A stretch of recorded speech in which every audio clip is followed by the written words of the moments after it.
Hi everybody, Dacob here. Welcome back to the Fragrant Bunker. Today we're going to review a brand new Louis Vuitton fragrance. I've been generously gifted a sample of a perfume that, well, has a weird name. So I have the 2 ml Eau de Parfum spray of... It's really hard to see the name. Well, I have also a little card to go with it. So it is eLVes. Now, first when I saw this bottle, I thought that the title or the name of the perfume was Excess, but then it's only one S. So then I thought, oh, is it X's? Because the LV looks like an X. So I thought, so is it X's? I was like relationship X's? But then I thought, well, LV, well, first idiot that I thought, wait, eVless? Because to me, the V kind of stands in front of the L, but it doesn't really. So then I figured, well, I guess it's elves, like the Lord of the Rings, the age, the time of the elves has passed. The time of man begins. Okay. So anyway, eVless, X's, elves, eLVes, however you want to call it. I think the most poetical interpretation of this would be elves.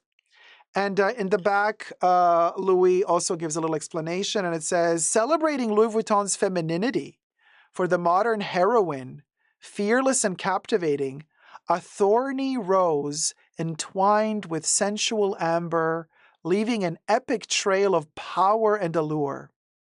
A manifesto composition, bold floral trail, confidence alley. Confidence alley? Okay. Oh no, confidence ally. No, alley. Confidence alley, not ally. Addiction and pleasure. So they say. So they say. Well, I'll be the judge of that. So we got the little purple colored liquid in there. And let me see if we can turn it to the name of the perfume. There it is. eLVes, Louis Vuitton. Woogo, woogo. Look at that little nifty little thing. I haven't tried a new Louis perfume in a while. Batch code 5A01. That is the classic LVMH batch code system. They also do this for their Dior perfumes. Okay, let me spritz it down. I got Labubu's all over the place. I don't want to get them wet. I'm going to spray down here. I got Labubu's all over the place. Hold on. Okay. I sprayed it here and here. And, okay. Okay, let me give it a minute. So roses, roses, roses. A ton of roses. I'm smelling roses, and Jacques Cavalier Beltrude, or Jacques Beltrude Cavalier, is the nose behind this one. His signature rose extraction is what is typical to Jacques Cavalier. Also, he is the guy who created Classique by Jean-Paul Gaultier, one of my favorite perfumes, albeit in the 90s.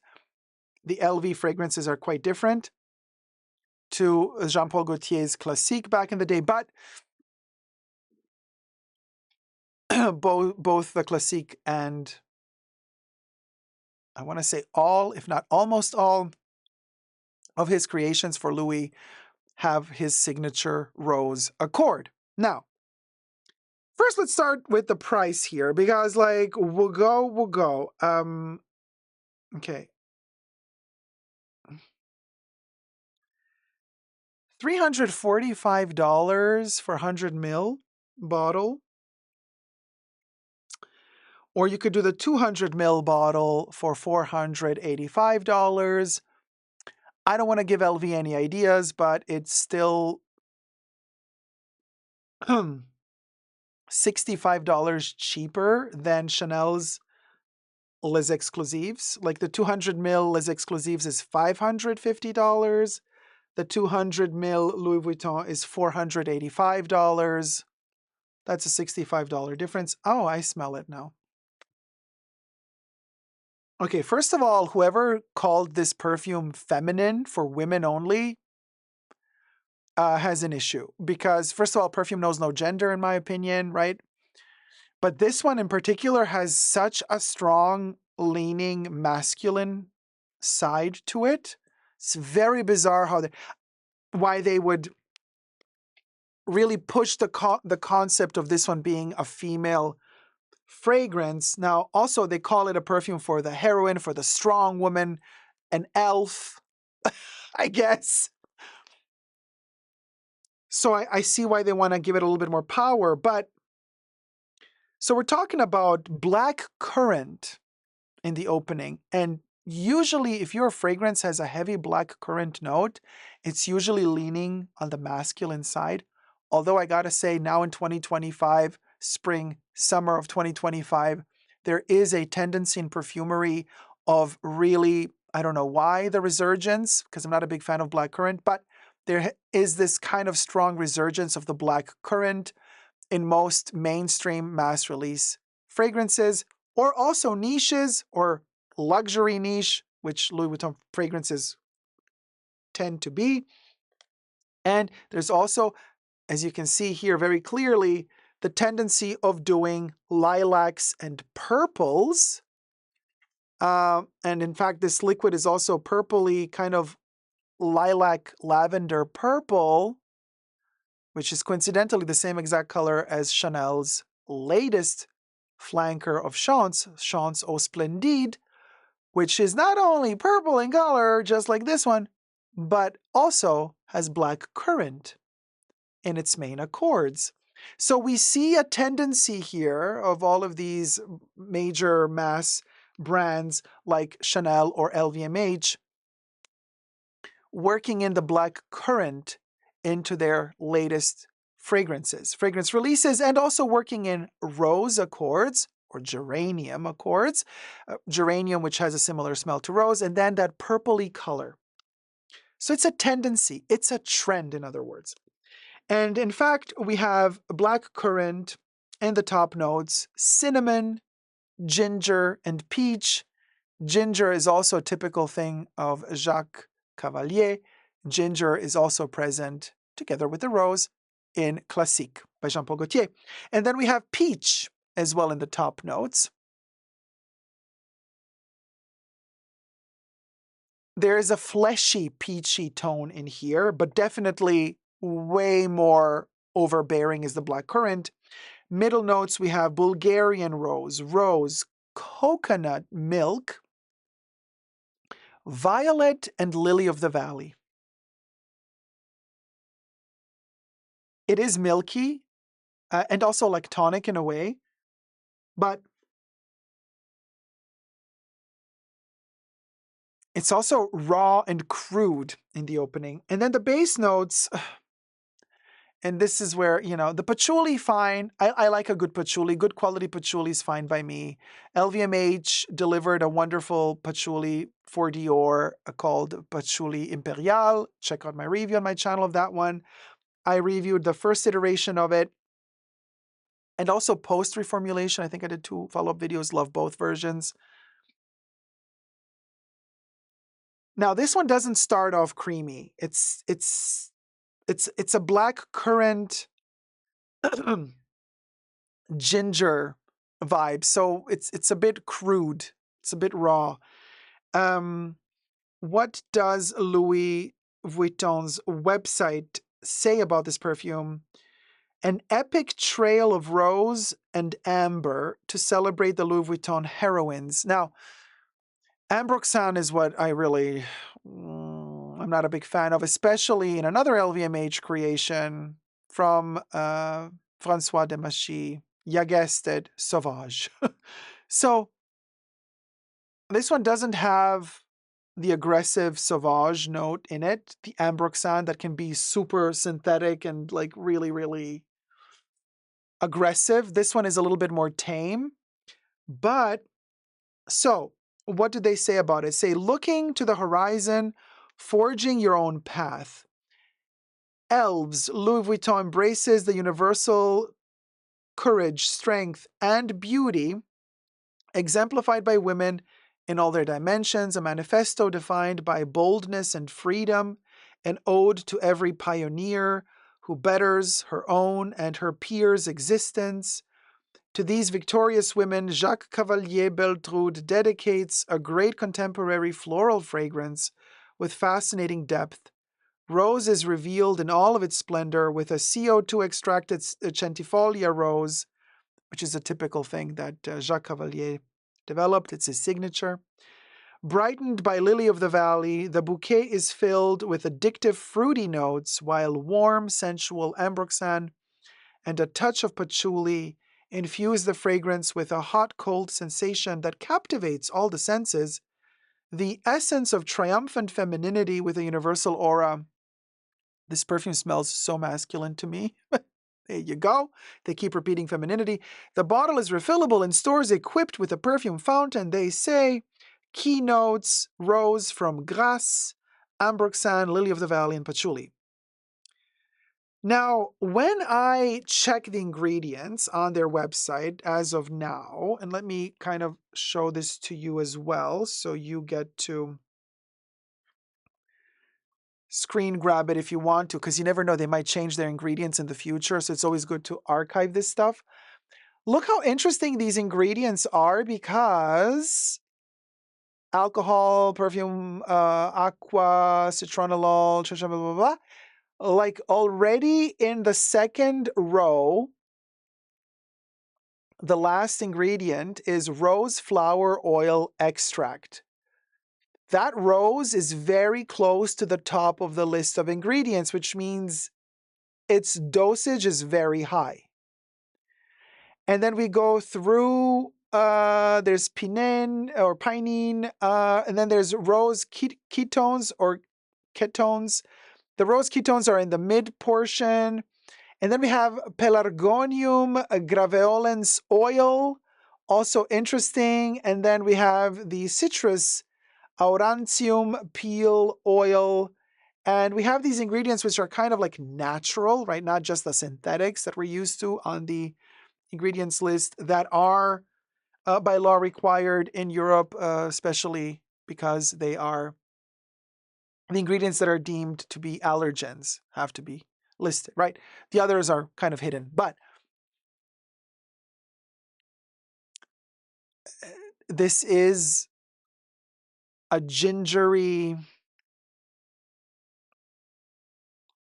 blackcurrant rose, and it has that milkiness to it, which is, what do they call it? The CO2 extraction of rose, which is a procedure that is typical to Cavalier for Louis Vuitton in particular, and it is something that you smell in all of their perfumes. It is the signature note of Cavalier for Louis Vuitton. Signature. They're all going to have that something specific, specifically bougie, decadent, expensive smelling about it. This one has it massively present. But what is so fascinating about this one, and why I say it smells so masculine to me, it is so highly reminiscent to me of the first Valentino perfume from back in 2000, from the 2000s, from the Y2K era, like 2003, 4. That perfume, which has been discontinued and I think then brought back but reformulated, had a very specific sensual smell to it. It also had a patchouli accord in there, but it was also warm and florally in a way. This is very similar to that. This is kind of like the expensive version of Valentino's Valentino for men, by the way. It was the male version of Valentino.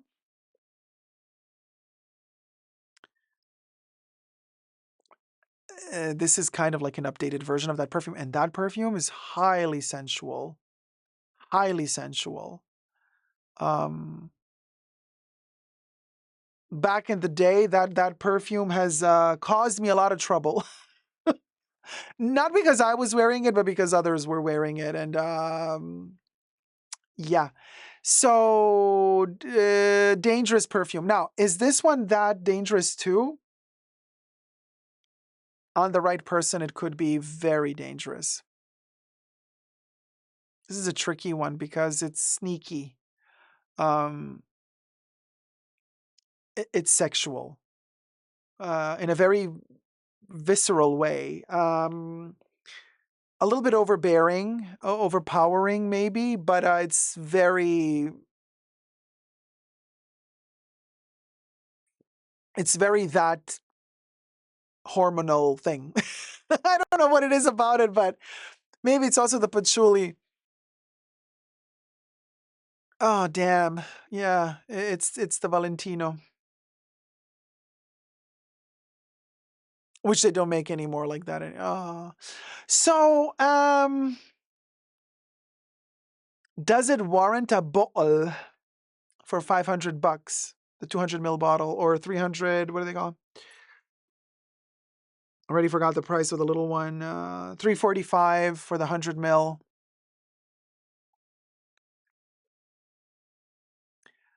I mean, if you really want to be horny all day, maybe. But otherwise, it's a bit much. And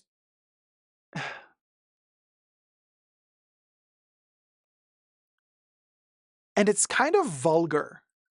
It's raw. It's that rose in there is and the lily of the valley, and then the violet. The violet is very shy. It's there, but it's shy, right? The coconut milk, baby.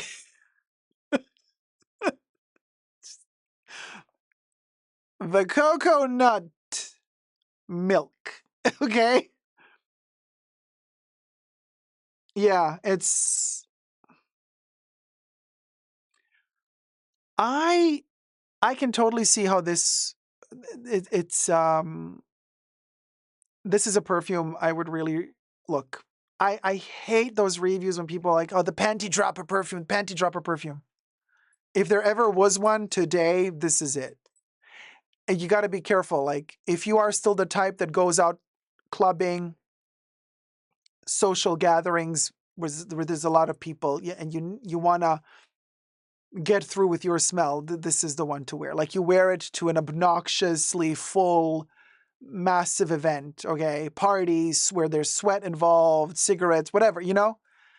This is not something to wear all day, every day. It's like, just, you know, to wear it at home, to go to work, to class.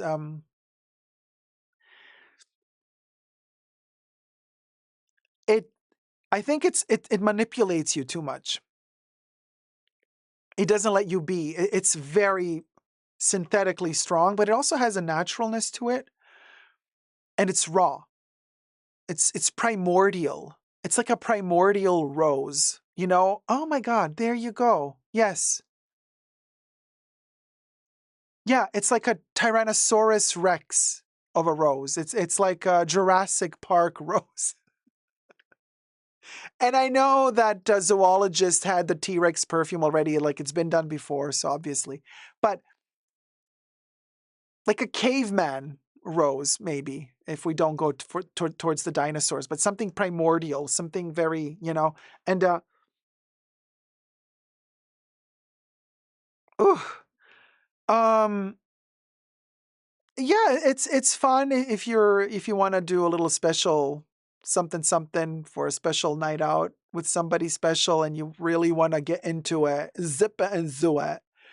Then this is interesting. Or if you want to go flirting out, you know, outdoors, but flirting in the office with this one on, no way. No way.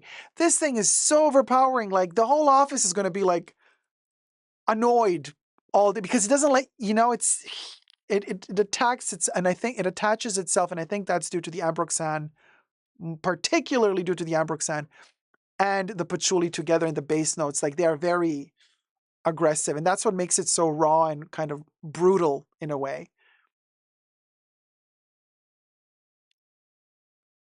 I don't mind it, but only for rare occasions, for very, very rare occasions.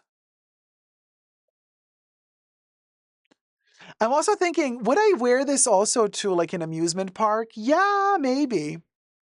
Halloween Horror Nights at Universal Studios. Oh, by the way, hashtag not sponsored, and everything I say in this video is for entertainment purposes only, not rooted in any truths or facts. Everything's alleged and just my opinion.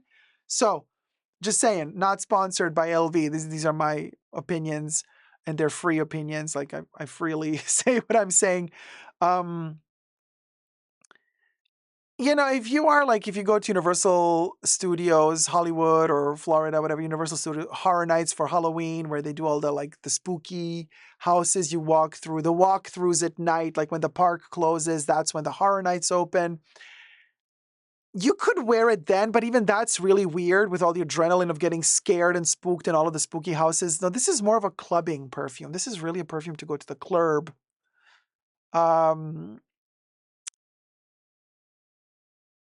Yeah, it's very much that perfume that you also are gonna kind of one night stand. You might regret it the next day, but you crave the douchebag again. And this is really connected to Sauvage. When I reviewed Sauvage, I also talked about the douchebag that we love to hate and hate to love. And then you had the one night stand. You're like, oh my God, never again. But then 1 year passes and you're like, maybe we'll do it again. And then again, you make the same mistake. He's a douchebag, you know. But this is kind of a mix of that Sauvage character with another Chanel rose from the Les Eaux range, which is Paris Paris. Also, very heavy on the rose and on the patchouli. That's a Damascus rose, albeit this is for the most part, Bulgarian rose and Grasse rose for the Louis eLVes. And, but this is kind of like a blend of a smidge of Sauvage, Dior Sauvage, not Eau Sauvage, also from Dior. This is Demachy's Sauvage, mixed with Chanel's Paris Paris, which is, if you check out my review of Paris Paris, it is for me the perfume of the walk of shame of the morning after. While Sauvage is the perfume for the night before, where you do have the one night stand and you made that mistake because he was a douchebag. So, but a douchebag can sometimes deliver that little je ne sais quoi, if you know what I mean. And this is kind of an interesting blend of the two worlds. So this one you get two for the price of one. You don't have to wear Paris Paris, spray it on your walk of shame the next morning as you're walking home with all your makeup smudged and the clothes from yesterday evening. And you don't have to have Sauvage for the party before. You could just use this one, eLVes by Louis Vuitton, for both. Okay, so maybe girl mathing here. Maybe you get two for the price of one. But again, I repeat, this is very, very, very Valentino Uomo from the early 2000s. It's completely that vibration. It's giving me exactly that tonality, that pitch. So, this is a dangerous one, but it's very vulgar. So, I want to say, we'll go. Yeah. Will I be buying a bottle? No. No, this is way too dangerous to buy a full bottle. And I'm saying this because it won't let you rest. It pokes you. It keeps you awake. It keeps telling you, come on. And that becomes annoying after a while. Like you want your peace after a while. You know what I mean? And this one knows what it wants. This one doesn't care what you want. This one makes you do what it wants you to do, including making mistakes. So, yeah. Wear this at your own risk.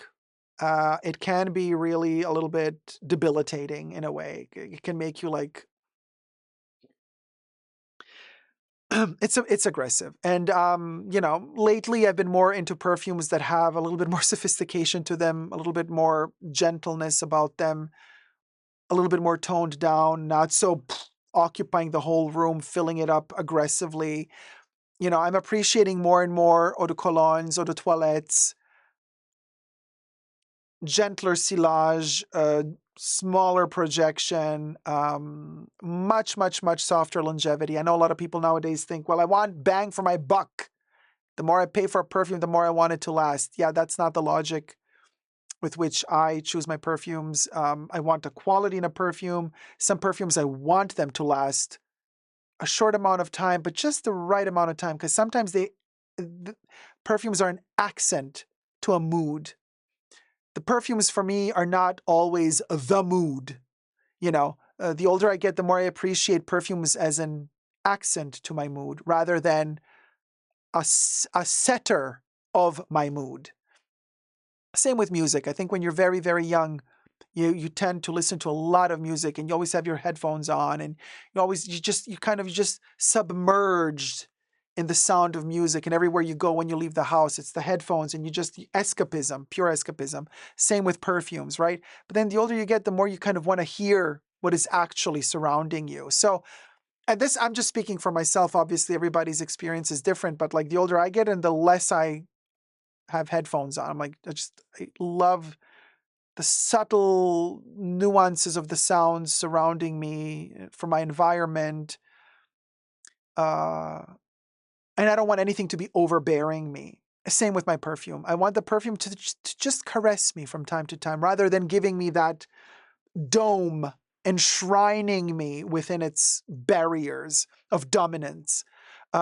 This one enshrines you within its barrier of dominance. So you got to be that type that just lets go of all inhibitions and you just go for it. Then this is fine. But if you're more for that little elegant subtlety, this is not it. And like I said, good quality perfume doesn't have to have beastly longevity or projection. Not at all. Not at all. Some of the best ingredients are the most delicate ones, the most fleeting. And it's up to you to train your olfactory senses to be able to capture certain nuances of certain delicacies of ingredients. Sometimes the most expensive ones are the ones that are most fleeting. Most expensive doesn't equal most obnoxious and most long-lasting. Looking at you, obsessive people of the ouds. Thank you so much for watching. I hope you enjoyed this review. Wear it at your own risk and peril, little elves out there, little labubus. You know that labubus are also elves of the forest? So this labubu, are you gonna snatch my elf sperm? Look, it's perfect. It's the color lilac, just like the labubu. It's like, I am gonna snatch this one, and I am gonna go and fiddle diddle with Zimomo's tail, baby. Okay. Will go, the F will go. Love you loads, guys. Let me know your thoughts and prayers down below. Did you enjoy eLVes by Louis Vuitton or not? Are you gonna get a bottle?